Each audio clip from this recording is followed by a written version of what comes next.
बोलो जयकारा बोल मेरे श्री गुरु महाराज की जय। सौभाग्यशाली गुरुमुखो, सच्ची खुशी क्या वास्तव में ऐसी कोई वस्तु है? यह कहाँ है? यह किसे प्राप्त होती है? हाँ, सच्ची खुशी है। यह पाप रहित एवं शुद्ध हृदयों को ही प्राप्त होती है। जैसे अंधकार एक अस्थायी छाया है और प्रकाश ही स्थायी तत्व है, उसी तरह दुख अनित्य और आनंद अनंत काल तक नित्य रहने वाला है। जिस प्रकार सत्य शाश्वत है, ठीक उसी प्रकार ही शांति और आत्मिक सुख भी शाश्वत है। दुख मिथ्य है, इसलिए वह सदा नहीं रह सकता, परंतु आनंद सत्य है, अतः यह नष्ट नहीं हो सकता। आनंद कुछ समय के लिए लुप्त हो जाता है, किंतु यह निश्चय ही पुनः प्राप्त किया जा सकता है। दुख कुछ समय के लिए रहता है, किंतु वह बादल की तरह शीघ्र ही नष्ट हो जाने वाला एवं क्षणिक है। यह कभी विश्वास मत करो कि तुम्हारे भाग्य में दुखों वह कष्टों की यातना ही है। यह दुख तो सब भयानक दुस्वप्न के भांति नष्ट हो जाने वाले हैं। अतः जाओ, उठो, शुद्ध एवं आनंद चित्त बनो। तुम अपने हृदय को निर्मल रखो तो अपने जीवन को अमूल्य, मधुर, सुंदर तथा कलेश से रहित आनंदपूर्ण बना सकोगे। प्रेम का जब प्रकाश हुआ और हृदय आनंद रूप हुआ, जीवन तब उसका धन्य हुआ, वह नित्य सुख में लीन हुआ। शांति चित्त एवं प्रसन्न चित्त रहना ही आत्मा की स्वास्थ्य एवं संपादक अवस्था है। जो भी पुरुषार्थ करे वही इसे पा सकता है। दृश्यमान संसार में तो निरंतर अशांति, परिवर्तन तथा असंतोष है, और अंतर हृदय की गहराई में कभी भी क्षुब्ध नहीं होने वाली अनंत शांति प्रचित्र है। इसी गहन अनंत शांति में शाश्वत आनंद है। जिस प्रकार समुद्र की सतह पर निरंतर नदियों के मिलने से एक प्रकार की हलचल और कोलाहल रहता है, किंतु उसकी शांति गहराइयों में भयंकरतम तूफान भी किसी प्रकार की हलचल पैदा नहीं कर सकती, उसी प्रकार वहाँ जगत में अशांति, असंतोष के होने पर भी मनुष्य के हृदय देश के शांत और पवित्र अंतस्थल में दुख एवं कलेश भी कोई हलचल पैदा नहीं कर सकते। इस शांत स्थिति को प्राप्त करना तथा विवेक पूर्वक इसी स्थिति में रहना परम शाश्वत शांति है। और यह आंतरिक शांति है, यह सन्नाटा, यह एकल्यता, यह प्रेम ही मालिक का धाम है, जिस तक पहुंचना बहुत ही कठिन है, क्योंकि विरले ही जीव सद्गुरु के चरणों में आत्मा समर्पण करके अबोध बालक के न्याय श्रद्धा भक्ति पूर्वक उनकी सेवा और आज्ञा में रहकर उनसे शांति का मार्ग सीखते हैं। मनुष्य शांति चिल्लाते हैं, और इसकी खोज वह कहाँ करते हैं जहाँ शांति है ही नहीं। इसके विपरीत उन्हें मिलता क्या है? अशांति, चिंता और कलेश। ज्ञान जो अहमनीयता के त्याग से अविचित्र रूप से जुड़ा हुआ है, के अतिरिक्त सच्ची एवं स्थायी शांति प्राप्त नहीं हो सकती। अतः अह का त्याग भाव से ही सच्ची एवं शाश्वत शांति प्राप्त हो सकती है, अन्यथा नहीं।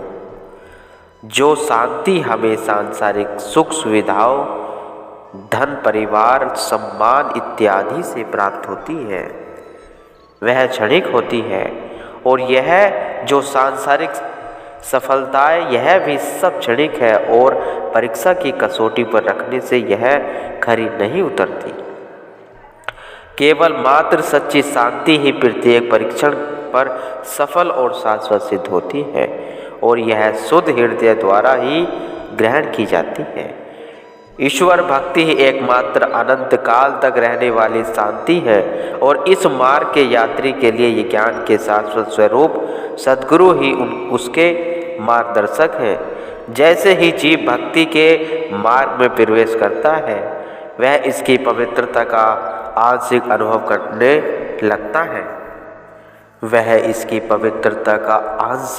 करने लगता है। साधक उसकी पूर्णता को अनुभव तभी करता है जब सद्गुरु की कृपा से उसमें अहम भाव समाप्त हो जाए और उसका जीवन निर्मल बन जाता है। सच्ची शांति क्या है? अहम भाव और कामनाओं का दमन करना, वासनाओं की गहरी तहों को हृदय से मिटाना और अंतर हृदय में इच्छाओं के संघर्ष को शांत करना, इसका नाम ही सच्ची शांति है। हे जिज्ञासु, यदि तुम कभी भी क्षणिक न होने वाले दिव्य प्रकाश, कभी भी समाप्त न होने वाले शाश्वत आनंद और सर्वथा निर्बंधक रूप शांत को अनुभव करना चाहते हो, यदि तुम पाप, दुख, चिंता तथा परेशानियों से सदा के लिए मुक्त होना चाहते हो, तो अपने मालिक में अटूट विश्वास रखो, उनकी निष्काम भाव एवं श्रद्धा से सेवा करो और उनकी सहायता एवं कृपा से स्वयं पर विजय प्राप्त करो। सद्गुरु आपके अंदर निहित उस आत्म शक्ति को जागृत करते हैं जिससे आपके विचार, कामनाएं एवं इच्छाएं पूर्ण रूप से शांत हो जाती और फिर मन को विचलित नहीं कर पाती। इसके अतिरिक्त शांति का अन्य कोई मार्ग नहीं है। यदि तुम थोड़े समय के लिए वहाँ पदार्थ, इंद्रियों के रस भोगों में, बुद्धि के तर्क वितर्कों एवं संसार के कोलाहल चकाचौंध से अलग होकर अपने हृदय के गहनतम प्रदेश में विश्राम करोगे, तो वहाँ सभी कामनाओं के गुलाद प्रवेश से मुक्त होकर तुम अनंत शांति एवं निश्चलता को प्राप्त करोगे। यदि तुम हृदय के इस पवित्र प्रदेश में थोड़े समय के लिए ठहरकर सद्गुरु के शब्द नाम का ध्यान करोगे, तो तुम्हारे भीतर सत्य ज्ञान का दिव्य द्वितीय नेत्र खुल जाएगा, जो हर सांस में नाम का सिमरन दिया है, जिससे तुम सभी वस्तुओं को उनके सही स्वरूप में देख सकोगे। तुम्हारे हृदय में यही पवित्रता स्थान तुम्हारा यथार्थ एवं नित्य आत्मा है। यही दिव्य आत्मा है। जब तुम स्वयं को नाम के साथ जोड़ोगे, तभी यह कहा जाएगा कि आपने शांति के परम धाम, ज्ञान के मंदिर तथा अमृत तत्व के स्थान को प्राप्त कर लिया है। शांति चित्त की वह अवस्था है जहाँ काम, क्रोध, लोभ, ईर्ष्या, अहंकार, प्रतिशोध एवं मोह की सभी वृत्तियाँ समाप्त हो जाती हैं और विपरीत परिस्थितियों में भी मन शांत, निश्चल और संयमित बना रहता है। यदि मनुष्य विपरीत परिस्थितियों में भी आत्मसंयम से शांति पूर्वक अपनी समस्या पर विचार करे, तो वह बुद्धिमत्ता से उसका समाधान ढूंढ लेगा और वह व्यक्ति स्वयं ही उन परिस्थितियों का नियंता बन जाएगा। वह कभी निराश नहीं होगा, द्वेष की भावना उसमें नहीं आएगी। वही व्यक्ति वास्तव में मानसिक शांति अनुभव करता है। मानसिक शांति की यह अवस्था कार्यता की अवस्थाओं से बिल्कुल भिन्न है, क्योंकि कार्यता विपरीत स्थिति में घबरा जाना तो एक प्रकार की दुर्बलता है और विपरीत स्थिति में भी शांत रहना निडरता है। केवल कायर व्यक्ति ही प्रतिशोध की भावना रखता है। शक्तिशाली तो केवल क्षमा करना ही जानता है। धैर्य, क्षमा, संतोष और दया, ये श्रेष्ठ गुण केवल उत्साही और सुदृढ़ मन वाले व्यक्ति में ही होते हैं, किंतु ऐसे व्यक्ति विरले ही होते हैं। निसंदेह यही सभी गुणों प्रत्येक मनुष्य में सहज प्राकृतिक रूप से है, क्योंकि परमात्मा ने इसे अपना ही प्रतिरूप बनाया है। परंतु दुर्भाग्य से मनुष्य में इन गुणों का लोभ हो गया है। परमात्मा और जीव में इन गुणों की असमानता का कोई कारण अवश्य है। यदि कोई जिज्ञासु सच्चाई वह लगन से इसके कारण की खोज करे तो यह कोई कठिन कार्य नहीं है। कोई तो तन मन दुखी, कोई चित्त उदास, एक एक दुख सबन को है सुखी संत का दास। इस संसार में सभी व्यक्ति किसी न किसी दुख से दुखी हैं। केवल संत महापुरुषों का सच्चा दास ही मानसिक शांति एवं अनंत सुख का आनंद ले रहा है। दुख कौन चाहता है? कोई भी नहीं, सभी को सुख प्रिय है। कोई भी व्यक्ति दुखी एवं अशांत जीवन जीना नहीं चाहता। प्रत्येक व्यक्ति अपने ही ढंग से अपनी सामर्थ्य अनुसार अपने लिए सुख और शांति के साधन जुटाने में लगा हुआ है। यद्यपि अपने इस उद्देश्य की पूर्ति के लिए प्रत्येक व्यक्ति के प्रयत्न भिन्न भिन्न है, तथापि लक्ष्य सबका एक ही है, वह है शाश्वत सुख की प्राप्ति। यह कितना आश्चर्य है! जीवन को सुखी एवं आनंदपूर्ण बनाने के प्रयत्न करने पर भी लक्ष्य उसमें कोसों दूर होता जा रहा है। प्रत्येक व्यक्ति के चेहरे पर विषाद और शोक की दिखाई देता है। सभी ईंधन की तरह काम, क्रोध, लोभ की प्रज्वलित अग्नि में जलकर नष्ट हो रहे हैं। पुरुष अथवा स्त्री, वृद्ध अथवा युवा, धनी अथवा निर्धन, सभी कामनाओं और आसक्ति की तूफानी लहरों में बहते चले जा रहे हैं। यदि कहीं कुछ सुख का अनुभव होता भी है तो यह क्षणिक, क्योंकि संसार का प्रत्येक सुख दुखों के झोंकों को साथ लिए हुए हैं। यह मीठे फल जहर भरे, सुख थोड़ा और विपद घनेरे। अर्थात इस संसार के सभी सुख वास्तव में दुखों से भरे पड़े हैं और थोड़े से सुखों को भोगकर मनुष्य को अनेकों दुख भोगने पड़ते हैं। प्राय लोग विवाह बंधन में केवल इसी विचार से बनते हैं कि वे शांति, तुष्टि और प्रेम को प्राप्त कर सकेंगे। ऐसे जीवन से उनके एकाकीपन की निराशा तो दूर हो जाती है, किंतु वैवाहिक जीवन के आनंद की यह अवस्था ही भी अधिक काल तक नहीं रहती और दंपति शीघ्र ही एक बालक की कामना करने लगता है जो अपनी नटखट क्रीड़ाओं से उनका मन बहलाव कर सके। किंतु आनंद की यह अवस्था भी स्थायी नहीं रहती और उनके मन में आनंद प्राप्ति की नई नई इच्छाएं उत्पन्न होती हैं।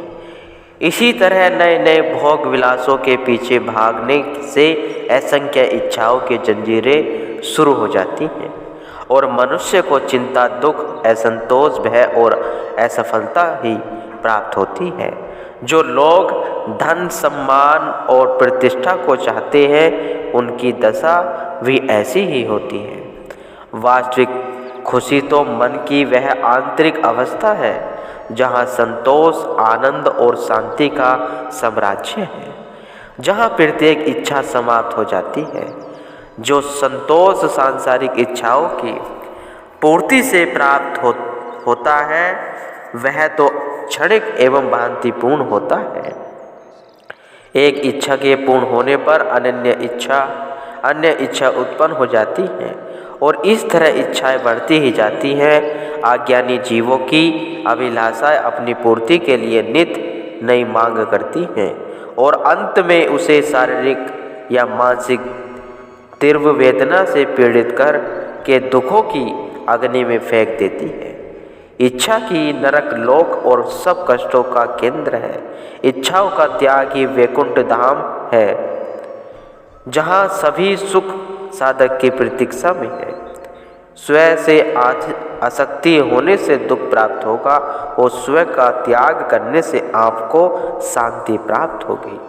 स्वार्थ भावना से कार्य करने से न केवल आनंद ही समाप्त हो जाता है, अपितु जिसे हम आनंद का स्रोत समझते हैं उससे भी वंचित हो जाते हैं। मानव शाश्वत आनंद की कल्पना स्वयं पर करता है, परंतु जब उसी की पकड़ में आ जाता है तो मात्र दुखों के अतिरिक्त उसे कुछ भी प्राप्त नहीं होता। शाश्वत आनंद तभी प्राप्त हो सकता है जब आप अपनी प्रिय वस्तु जिससे आपको आसक्ति का स्वेच्छा से त्याग कर दो, क्योंकि एक न एक दिन तो वह आपसे छीन ही जानी है। तब तुम्हें यह अनुभव होगा कि जिसे तुम प्रारंभ में एक भारी हानि समझ रहे थे, वह तुम्हारे लिए एक महान लाभ में परिवर्तित हो गई है। स्वार्थ का त्याग करना और कष्ट को सहना ही वास्तव में जीवन का एकमात्र सही मार्ग है। तुम चाहे वहाँ संसार का त्याग करके किसी गुफा या घने जंगल में जाकर एकांत में निवास करो, किंतु यह इच्छाएं वहाँ भी आपके चित्त को एकाग्र नहीं होने देगी। जब तक तुम इनका त्याग नहीं करते, तब तक तुम निश्चय ही अत्यधिक अधम स्थिति में पड़े रहोगे। विपरीत इसके तुम जहाँ भी वहीं रहकर अपने निर्धारित सभी कर्तव्यों को करते हुए भी आंतरिक शत्रु संसार का त्याग कर सकते हो। संसार में रहो लेकिन संसार का होकर न रहो, यही सबसे उच्च अवस्था है। इस महानतम विजय को प्राप्त करना परम अलौकिक शांति है। स्वयं का त्याग ही सत्य का मार्ग है, स्थायी आनंद और मानसिक शांति जो कि जीवन का सार है, प्रत्येक मानव के अपने भीतर ही निहित है। अतः उसकी खोज सांसारिक पदार्थों में नहीं की जा सकती। यदि इन सांसारिक वस्तुओं से सुख और शांति प्राप्त हो सकती तो इस संसार का समूचा ढांचा ही विपरीत होता। जो लोग संसार के कोलाहलपूर्ण अमोद प्रमोद से पूर्णता निमग्न हो और जिन्हें प्रयोग के लिए सभी सांसारिक सुख सुविधाएं प्राप्त हैं, सुखी एवं आनंद मग्न होते हैं, परंतु देखा यही जाता है कि वे ही सबसे अधिक दुखी एवं चिंतित होते हैं। कहा जाता है कि महान राजा सिकंदर को भी भौतिक वस्तुओं की प्राप्ति की अत्यधिक इच्छा थी, परंतु अंत में उसे पश्चाताप ही करना पड़ा। कथा इस प्रकार है, एक बार सिकंदर महान एक उच्च कोटि के संत के पास गए और पूर्ण श्रद्धा से उनकी सेवा करने लगा। कुछ समय के बाद जब महात्मा जी उसकी सेवा से प्रसन्न हुए तो उन्होंने सिकंदर से एक वरदान मांगने को कहा। राजा ने बड़ी विनम्रता से हाथ जोड़कर प्रार्थना की, सारे विश्व का राज्य उसे मिल जाए। उसकी नम्रता से अभिभूत होकर महात्मा जी ने कहा, ओ सिकंदर, तुमने ऐसा वर क्यों मांगा? क्या तुम्हें अंतकाल तक यही रहना है? तुम्हें तो इस संसार के आवागमन के चक्कर से छुटकारा तथा मुक्ति पाने का वरदान मांगना चाहिए था, जो कि मानव जीवन का वास्तविक लक्ष्य है। परंतु सिकंदर के मन में तो संपूर्ण संसार का शासक बनने की इच्छा बहुत प्रबल थी। इसलिए सिकंदर ने यही वरदान पाने का आग्रह किया। महात्मा जी ने उसे समझाने का बहुत प्रयत्न किया, किंतु सब व्यर्थ रहा। सिकंदर को अपनी इच्छा पर दृढ़ देखकर महात्मा जी ने उसके सामने मनुष्य की एक खोपड़ी रखी और उस खोपड़ी को अनाज के दानों से भरने के लिए कहा तथा राजा द्वारा उस खोपड़ी को भरने में सफल होने पर उसके इच्छित वरदान को पूर्ण करने का वचन दिया। सिकंदर इस सस्ते सौदे पर बहुत प्रसन्न हुआ। उसने सोचा कि इतने विशाल राज्य की प्राप्ति के बदले में इस खोपड़ी को अनाज के दानों से भरना उसकी शान के विरुद्ध है। अतः उसने शीघ्र ही अपने कोषाध्यक्ष को उस खोपड़ी को अत्यधिक मूल्यवान हीरों से भरने की आज्ञा दी। सिकंदर की आज्ञा का पालन उसी समय किया गया और उस खोपड़ी में बहुमूल्य हीरे डाले जाने लगे, परंतु राजा के आश्चर्य का उस समय ठिकाना न रहा। जब सारे कोष के हीरे जवाहरात स्वर्ण मुद्राएं आदि भी उस खोपड़ी को भरने में अपर्याप्त रही, तब सेवकों ने जो कुछ महल में था लाना प्रारंभ कर दिया। यहाँ तक कि रानियों के शरीर का आभूषण भी लाकर उसमें डाल दिया गया, परंतु वह खोपड़ी फिर भी नहीं भर सकी। जो ही समय गुजरता गया, सिकंदर की परेशानी बढ़ती गई। अंत में स्वयं को साधु की एक साधारण सी मांग को भी पूर्ण करने में असमर्थ जानकर सिकंदर अपने मिथ्या अभिमान पर बहुत लज्जित हुआ और साधु के चरणों में गिर पड़ा। महात्मा जी ने सिकंदर को बताया कि इस खोपड़ी में कोई रहस्य नहीं है, यह तो मानव खोपड़ी है जो कभी भी संतुष्ट नहीं होती, अपितु सदा अधिक से अधिक की मांग करती रहती है। यदि समस्त विश्व की दौलत भी इसमें डाल दी जाए तो भी इसका लोभ शांति नहीं हो सकता, यह सदा और अधिक की मांग करेगा। इस सामान्य सत्य को जानकर सिकंदर होश में आया और अपनी मूर्खता पर बहुत पछताया। यदि सिकंदर जैसा महान व्यक्ति भी सुख और शांति प्राप्त नहीं कर पाया तो एक सामान्य व्यक्ति इन सांसारिक पदार्थों से सुख की आशा कैसे कर सकता है। प्रत्येक वस्तु का अपना प्रभाव होता है। जैसे सूर्य गर्म होता है, पानी ठंडा होता है, चीनी मधुर और कुनीन कड़वी होती है, उसी तरह सांसारिक विषय पदार्थों का भी अपना प्रभाव है। संत महापुरुषों ने सृष्टि के सभी पदार्थों के भली भांति जांच करके यह स्पष्ट घोषित किया है कि इन भौतिक पदार्थों में सुख और शांति की आशा करना बुद्धिमानी नहीं है। निसंदेह संसार के इन मोहक पदार्थों से किंचित क्षणिक सुख प्रतीत होता है, किंतु यह सुख केवल इंद्रियों तक ही सीमित है, क्योंकि सांसारिक संबंधों एवं पदार्थों में परिवर्तन स्वाभाविक, अतः यह निश्चित है कि इनसे प्राप्त सुख भी परिवर्तनशील क्षणिक होगा। बचपन का सौंदर्य शरीर वृद्धि के साथ साथ समाप्त हो जाता है। यौवन का सौंदर्य आकर्षण तथा बल भी समय के साथ साथ घटता जाता है। प्रत्येक पदार्थ का ऐसा ही स्वरूप है, अर्थात प्रत्येक वस्तु परिवर्तनशील है। इसलिए संत महापुरुष हमें संसार एवं इसके पदार्थों तथा संबंधों की आसक्ति को पूर्णतः तोड़कर उसे ऐश्वर्य शुद्ध प्रेम में बदल देने का उपदेश देते हैं। गुरुमुख।